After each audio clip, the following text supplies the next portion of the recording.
IMF 때나 금융위기 때는 순식간에 가격이 빠졌다가 순식간에 가격이 올랐어요. 그럼 과연 이번에도 순식간에 내려갔으니까 저번처럼 순식간에 올라올 것이냐?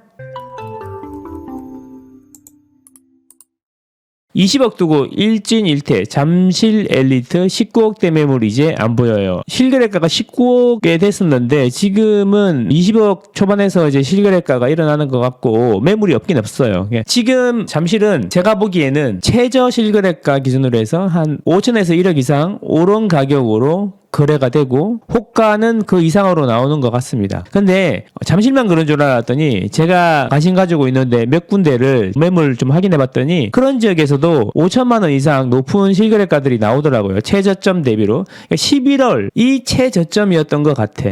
물론 안 그런 지역도 많지만 우리가 알고 있는 대부분의 지역들이 12월 초가 최저점이었던 것 같아요. 그래서 종부세가 많이 나올 것 같으니까 팔아가지고 종부세를 내려고 그러셨는지 아니면 금리가 너무 빨리 오르니까 불안감에 파셨는지는 모르겠으나 이제 진짜 급하신 분들은 대부분 다 정리를 하신 게 아닌가 하는 생각이 조금 드네요.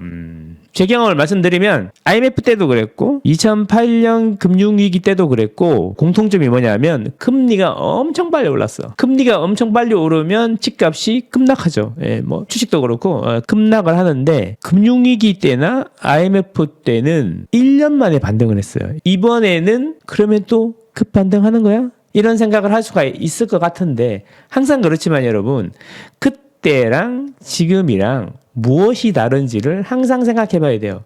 역사는 반복되는데 항상 똑같이 반복되지 않으니까 그때랑 비슷한 상황이 오면 그때랑 지금이랑 무엇이 다른지 그걸 확인해야 돼요. 그래야 실수를 하지 않습니다. 아시겠죠? 제 개인적인 생각을 말씀드리면 그때 같은 반등은 조금 힘들 것 같다. 왜냐? IMF 때도 그렇고 2008년 금융위기 때도 그랬고 우리나라가 가장 먼저 회복이 되었다는 거죠. 가장 먼저 회복되다 보니까 급하게 올렸던 금리가 다시 급하게 떨어졌습니다. 그러면서 주택가격이 1년 정도 만에 반등을 했어요. 10억 하던 게 7억 떨어졌다가 다시 10억이 됐다는 이야기입니다. 자, 그 다음부터는 제 갈 길을 갔죠. IMF 이후에는 몇 년 지나서 가격이 계속 올랐고 2008년 금융위기 이후에는 수도권 기준으로 보면은 몇 년 동안 계속 내렸죠.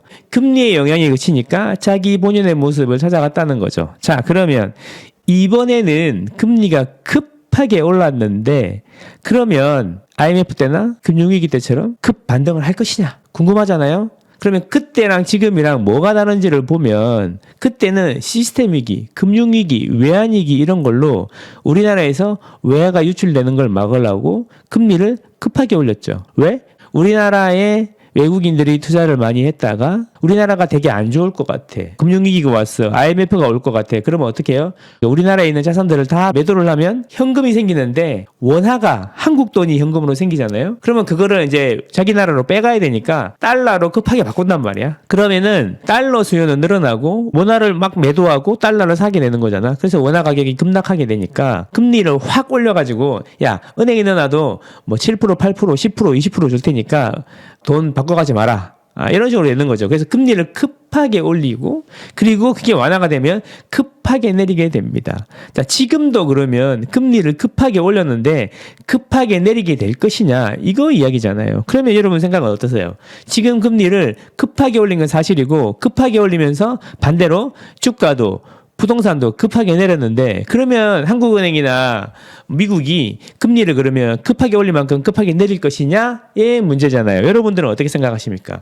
저는 그렇게는 안 될 것 같아요. 왜냐하면 금리를 시스템 위기가 와서 올린 게 아니라 물가가 너무 튀니까 물가를 잡으려고 올린 거잖아요. 그래서 이제 고금리를 유지하는데 이 물가가 순식간에 물거품이 사라지듯이 슉 사라지는 게 아니라 천천히 내려갈 거란 말이지. 그러면 그거에 맞춰서 천천히 내릴 거다. 그래서 금리가 급하게 오른 만큼 급하게 내려가지 않기 때문에 급 반등은 좀 어렵지 않을까 싶습니다. 다만 10억 하던 게 7억에 거래가 됐는데 이게 10억까지 급하게 회복은 안 되겠지만 그 중간 어디 정도까지는 회복이 되지 않을까.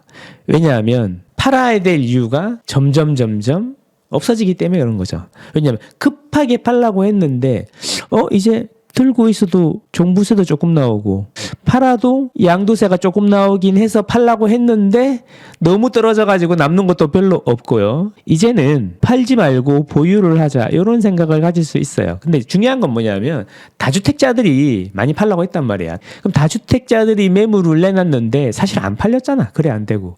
근데 너무 떨어진 가격에 자꾸 팔라고 하니까 이제는 고민이 되는 거야. 아, 금리도 이제 올해 정점을 지나고 그리고 이제 2023년 하반기에는 내려간다는 소식도 들리고 실제로도 그런 것 같고 정부에서도 계속 부양책을 내놓고 하니까 그러면 이제 들고 있으면 되는데 그럼 들고 있으면 종부세가 문제인데 종부세도 많이 완화를 해준다니까 그러면 이거를 안 팔아야 되는 거 아닌가? 10억 하는 걸 7억에 팔 이유는 굳이 없지 않나? 이런 생각을 하게 되는 거죠. 그러면 다주택자가 어떤 방법을 택할까요?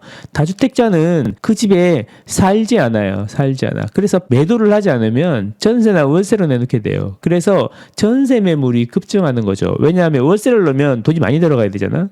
10억짜리 집이 전세가 5억이면 어떻게든 전세 넘어 5억이 마련이 되는데 그거를 월세로 돌려버리면 9억이라는 돈이 있어야지 월세를 놓을 수 있잖아요. 그래서 전세의 공급이 갑자기 늘어나는 거죠. 그래서 매매가도 내리고 전세가도 내리고 이런 현상이 발생하는 거고 매매가 줄은 것만큼 전세도 지금 늘고 있는 거죠. 그래서 전세 가격이 매우 안정적이다. 매우 안정적이다. 그래서 우리는 그런 걸 보고 알 수가 있습니다.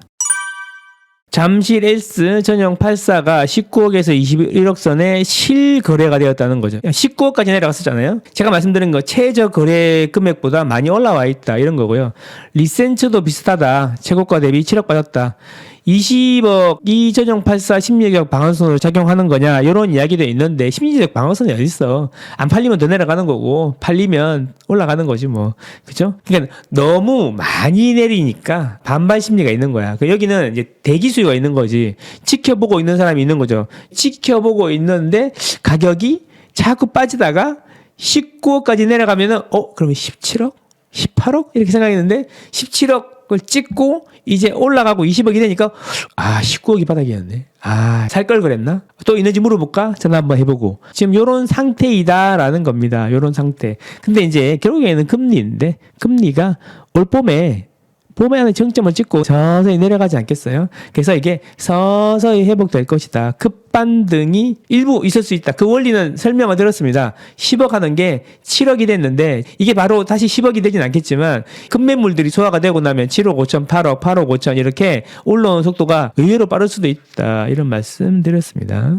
그래서 관심 가지고 있으신 단지가 있다면 모니터링을 많이 해보시고 매물 줄어드는 거라든지 매물 호가라든지 이런 것도 보시고 부동산에 전화도 해보시고 하면 좋겠다라는 겁니다.